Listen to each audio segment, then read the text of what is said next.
अस्सलाम वालेकुम। आज हम पोएम नंबर 2 पढ़ेंगे, टैट्री बाय वाल्टर डेलामेयर। ये जो वर्ड है टैट्री, इसको तातारी भी बोलते हैं कुछ लोग, लेकिन जो सही प्रोनाउंसिएशन है वो है टैट्री। पोएट का नाम है वाल्टर डेलामेयर। वाल्टर डेलामेयर 1873 में पैदा हुए, 1956 में इनकी डेथ हुई थी। He was great English poet and famous writer specially for children. बच्चों के राइटर के लिहाज से ये ज्यादा मशहूर थे। इनका जो बेस्ट वर्क था, सबसे फेमस पोएम इनकी जो है द लिसनर्स, जो 1912 में पब्लिश हुई, और एक इनकी पोएट्री की कलेक्शन पीकॉक पाई जो 1913 में पब्लिश हुई थी। ये इनके फेमस वर्क में शामिल है।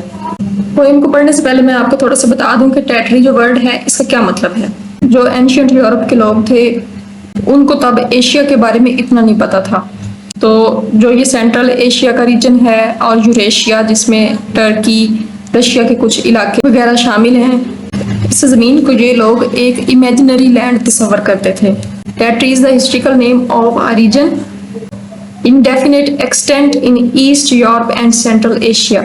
The name brings to mind a fabulous space of legendary monarch. जो उस वक़्त के राइटर्स थे और पोएट्स थे, उनके माइंड में ये एक बादशाहों की शाहाना सल्तनत इसको इमेजिन करते थे और इस रीजन को टैट्री का नाम देते थे। बहुत से राइटर्स ने अपनी तस्वराती कहानियां इस रीजन के बारे में लिखी थी। This poem Tatry seems to be a land of dreams and happiness. This poem is the journey into the realm of imagination. This poem revolves around the imagination of a poet. He imagines himself to be the ruler of an imaginary land, Tatry, which has all the blessings, beauty, and power. Basically, this poem is a descriptive picture of an imaginary kingdom of Tatry. The poet considers himself the king of that state and wants to enjoy all the delights of life. इस नज़्म में शायर ने एक ख्याली सरजमीन का नक्शा खींचा है। ये हकीकत से तखय्युल की तरफ एक सफ़र है। ये भी कह सकते हैं कि शायर जो है वो ज़िंदगी की हकीकतों से तंग है और उसने अपनी एक दुनिया तख्लीक कर ली है जहाँ हर वो चीज़ देखना चाहता है जो उसे हकीकी ज़िंदगी में हासिल नहीं है। शायर ख्वाहिश करता है कि वो ख्याली सरजमीन जो टैट्री है उसका हुक्मरान हो, उसका बिस्तर हाथी दांत का हो, तख्त उसका जो है वो सोने से बना हो, उसके दरबार में मोर हों, चीते हों, तालाब ऐसी मछलियों से भरे हुए हों जिनके पार सूरज की रोशनी को अपने आर पार गुजरने दें, खाने के वक्त बिगल बजाए जाएं, शाम को खूबसूरत लैंप रोशन किए जाएं।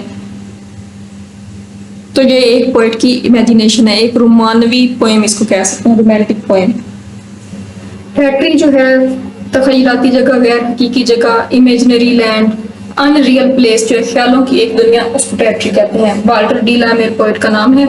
If I were lord of Tartary, अगर मैं टैट्री का बादशाह होता, myself and me alone, मैं और सिर्फ मैं, my bed should be of ivory, हाथी दांत को कहते हैं आइवरी, मेरा बेड जो है वो हाथी के दांत का बना होता। Of beaten gold my throne, जो मेरा तख्त है वो बीटन गोल्ड का बना होता। थ्रोन तख्त को कहते हैं जो शाही कुर्सी होती है उसको, तो जो सोने को कूट कूट के खालिस किया होता है, बीटन गोल्ड का मेरा तख्त होता। And in my court should peacocks flaunt, और मेरा जो दरबार है उसमें पीकॉक्स मोर, फ्लांट डांसिंग मोशन जो होता है मटक मटक कर चलना, उसमें मोर डांस कर रहे होते। And in my forest tigers haunt, haunt कहते हैं बार बार चक्कर लगाना, और मेरे जंगलों में चीते बार बार आ जा रहे होते। And in my pools great fishes slant, और मेरे जो तालाब हैं उसमें बड़ी मछलियां स्लांट कर रही थी। स्लांट जैसे आप अपने हाथ को तिरछा करके देखें तो इस तरह जो पानी में मछलियां तैर रही होती हैं, तिरछा होना, तैरना, हरकत करना। देयर फिन्स अथॉट द सन, उन मछलियों के पर जो है वो इस तरह ट्रांसपेरेंट किस्म के होते हैं कि उनमें से सूरज की रोशनी जो है वो आर पार गुजर सकती है। अथॉट का मतलब होता है आर पार गुजरना। If I were lord of Tartary, अगर मैं तातारी का बादशाह होता, ट्रम्पेटर्स एवरी डे, तो बिगल बजाने वाले हर रोज। ट्रम्पेटर्स म्यूजिशियंस को कहते हैं, जो बड़े बड़े ड्रम होते हैं शाही दरबारों में पहले होते थे, स्टोरीज वगैरह में आपने देखा होगा, तो उनको बजाने वाले जो है वो ट्रम्पेटर्स कहलाते हैं। टू एवरी मील वुड समन मी, हर खाने पर मुझे समन करते बुलाते, वो बिगल बजा के बुलाते। इस तरह कोई नॉर्मली उसको ना बुलाया जाता कि खाने का टाइम हो गया, आप आपके खाना खा लें। बिगल बजता और वो उसको पुकारा जाता कि बादशाह सलामत, खाने का वक्त हुआ चाहता है और आप तशरीफ ले आए। तो इस किस्म की उसकी कोई अनाउंसमेंट होती हर खाने पे। And in my court yard ब्रे, और मेरा जो दरबार है उसमें ब्रे, वैसे तो लफ्सी मतलब इसका गधे की आवाज, लेकिन इसमें जो लाउड म्यूजिक है, लाउड म्यूजिक के लिए उसने ब्रे का वर्ड यूज किया है। उसके दरबार में जो म्यूजिक है वो बजता रहता। And in the evening lamps would shine, और शाम के जो लैंप हैं वो रोशन होते। किस तरह से रोशन होते? येलो एज हनी, उनकी जो रोशनी है शहद की तरह की येलोइश होती। रेड एज वाइन, और जो अंगूर की शराब होती है उस तरह की रेड सी उसकी उनकी रोशनी होती। पोएट की इमेजिनेशन आप देखें कितनी जबरदस्त है। While harp and flute and mandolin, ये सारे म्यूजिकल इंस्ट्रूमेंट्स हैं। हार्प एक म्यूजिकल इंस्ट्रूमेंट है, बरबत इसको उर्दू में कहते हैं। फ्लूट बांसुरी, मैंडोलिन जो वो 3 तारों वाला बाजा सा होता है, सारंगी। जबकि बरबत, बांसुरी और सारंगी मेड म्यूजिक स्वीट एंड गे, जो म्यूजिक है उसको खुशगवार और सुरीला बना देते।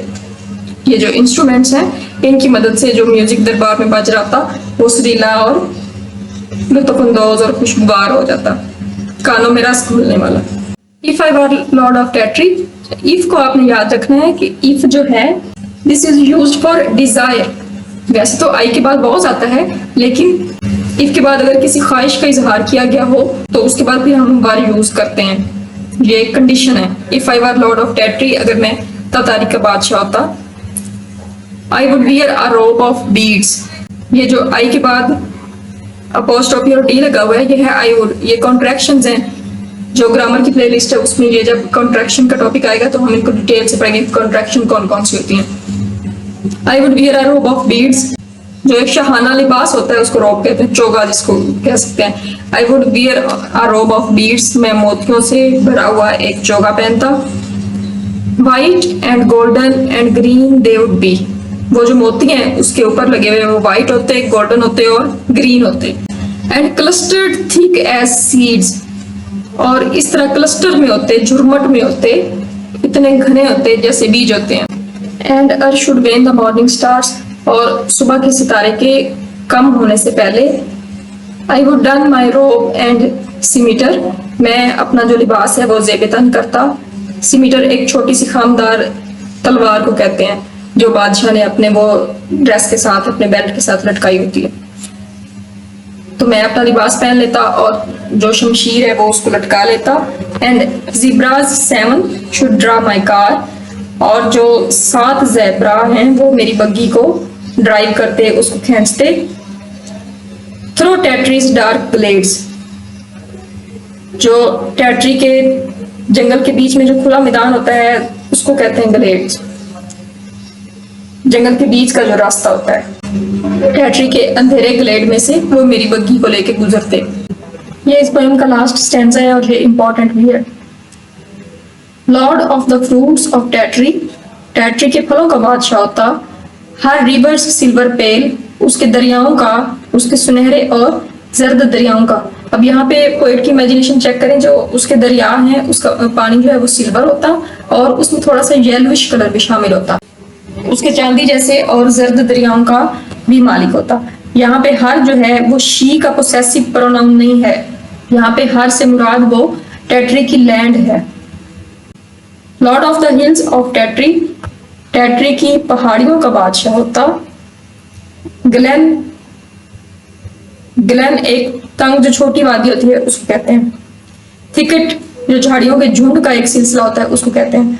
वुड जंगल, एंड डेल जो बड़ी वादी होती है उसको कहते हैं। Glen, thicket, wood and dell, वादियों, झाड़ियों, जंगलों और जो बड़ी वादियां हैं उनका बादशाह होता। हर flashing stars, her scented bridge, उसके चमकते हुए सितारों का और उसकी खुशबूदार हवाओं का बादशाह होता। सेंटेड ब्रीज, हवा भी ऐसी जो खुशबूदार हो, जिसमें खुशबू रची बसी हो। हर ट्रेम्बलिंग लेक्स, उसकी जो ट्रेम्बल करती हुई, वाइब्रेट करती हुई, हरकत करती हुई, हिलती हुई जो लेक्स हैं, झीलें हैं, उनका बादशाह होता। लाइक फॉर्मलेस सीज, जिस तरह झाग के बगैर समंदर। यहाँ पे सिमली का यूज हुआ है पीछे भी सिमली का यूज हुआ, पिछले पोएम जब हमने पढ़ी थी तो उसमें डिटेल से डिस्कस किया था सिमली किसको कहते हैं। एज और लाइक से स्टार्ट होती है ये तशबीह देना। तो झीलें इतनी गहरी होती कि पानी उनमें जो है वो स्मूथली बह रहा होता, उसमें कोई जो शोर से, पानी के शोर से जो झाग सी बन जाती है वो ऊपर ना होती, क्लियर वाटर होता उनमें, और वो खामोशी से बह रहा होता जैसे झाग के बगैर समंदर। हर बर्ड डिलाइटिंग सिट्रन ट्रीज, उसके जो सिट्रन ट्रीज हैं उनके ऊपर जो परिंदे पुरमुसरत गा रहे हैं, चहचहा रहे हैं, बैठे हैं, उनका मालिक होता।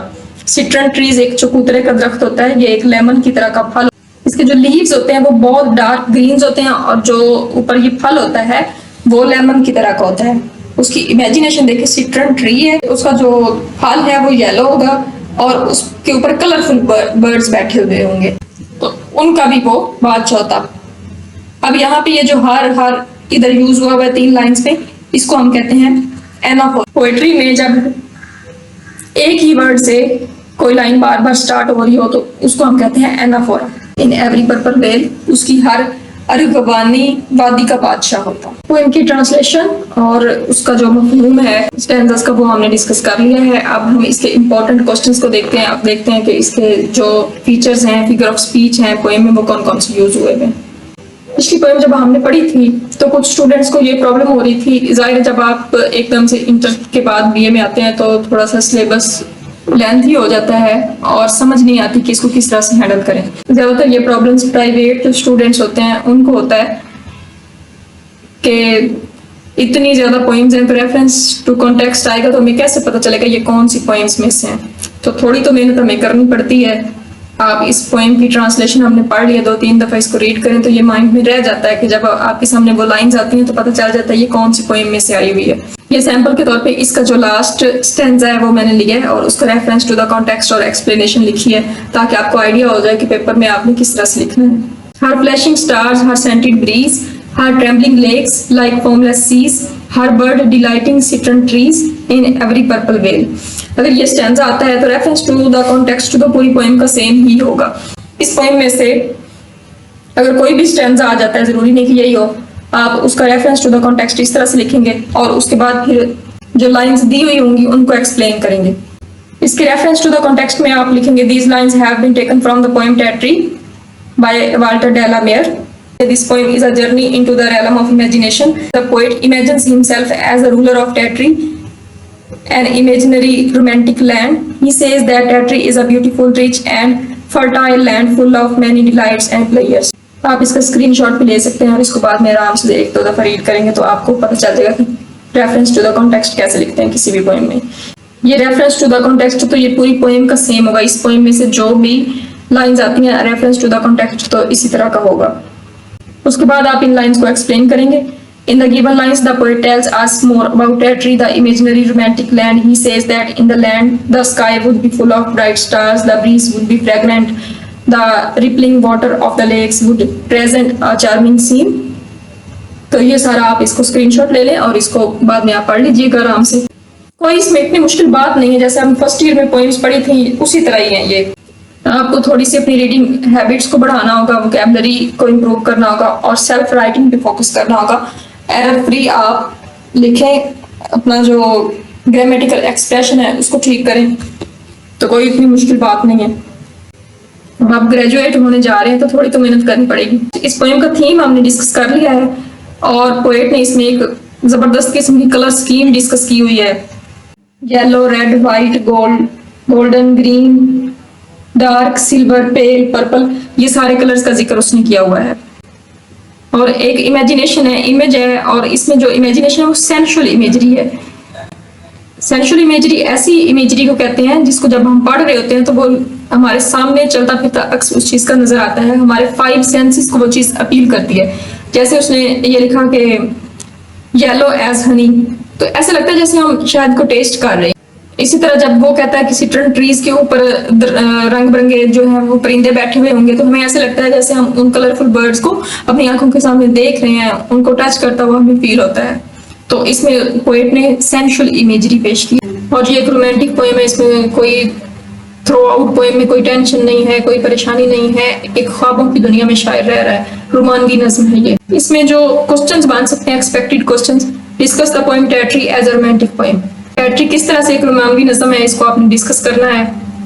पोएम को पढ़ने के बाद अगर आपको सेल्फ राइटिंग आती है तो इन क्वेश्चंस को अटेम्प्ट करने में कोई इतनी मुश्किल बात नहीं है। और second question, the hero's dreams are pure. जो हीरो है, जो पोएट है जिसने ये पोएम लिखी है, उसके जो ख्वाब हैं वो प्योर हैं, इनोसेंट हैं, मासूम हैं एंड अनहार्मफुल हैं और नुकसानदेह नहीं है।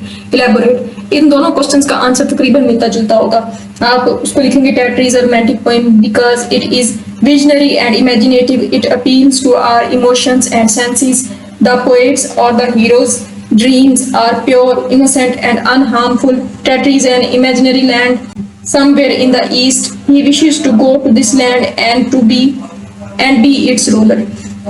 Then he thinks of what he will have there. ये सारा आप लिखेंगे कि वो वहाँ पे क्या क्या चाहता है। फिर क्वेश्चन नंबर 3 है, what color words has the poet used in this poem? इस पोएम में शायर ने कौन से कलर वर्ड्स को इस्तेमाल किया है। What effect do they create, और उन्होंने कौन सा इफेक्ट क्रिएट किया है, कौन सा इफेक्ट पैदा किया है। Define an image. इमेज किसको कहते हैं, उसको डिफाइन करें। What is the most fanciful image used in this poem. इस पोएम में कौन सा फैंसीफुल इमेज पेश किया हुआ है। इन दोनों क्वेश्चंस का भी मिलता जुलता आंसर होगा, तकरीबन सेम ही होगा। आप पहले इमेज की डेफिनेशन बताएंगे। An image is a word picture are descriptive of some visible sense or object. The use of images in a piece of writing is called imagery. Writing में जो आप इमेज का इस्तेमाल करते हैं उसको हम इमेजरी कहते हैं। Imagery refers to the figurative language in literature, especially similes, metaphors, तशबीह और इस्तारों का इस्तेमाल करके। This poem is full of images. The most fanciful image used in this poem is the carriage down by 7 zebras through the dark glades of Tetree. जो बहुत ज्यादा fanciful image इस poetry में था, बहुत पावरफुल इमेज इस poem में पेश किया हुआ था, वो ये था कि उसकी बग्घी को जो 7 ज़ेब्रास खींच रहे होंगे दरख्तों के दरमियान में जो रास्ता है उसमें से, डार्क ग्लेड्स में से। यूजुअली जो ज़ेब्रास हैं वो बग्घी को खींचने के लिए इस्तेमाल नहीं किए जाते, घोड़े या खच्चर वगैरह होते हैं जो ज्यादातर यूज होते हैं, तो उसने ज़ेब्रास का इस्तेमाल किया। तो ये एक प्योरली एक इमेजिनेशन है। कलर स्कीम जो उसने डिस्कस किया, the colour words that the poet has used in this poem are yellow, red, white, gold, green, dark, silver, pale, purple. These color words impress us through our sense of sight. We have an exact picture of things before our eyes. This quality is called sensuousness, sensual imagery. तो इस तरह से आप अपने questions को elaborate करेंगे। उम्मीद है अब आपको समझ आ गई होगी। अगर फिर भी कोई कॉन्सेप्ट रह गया हो तो आप जरूर इन्फॉर्म कीजिएगा। आप इसको पढ़ें, इनकी प्रैक्टिस करें। Best of luck next lecture तक के लिए। अल्लाह हाफिज।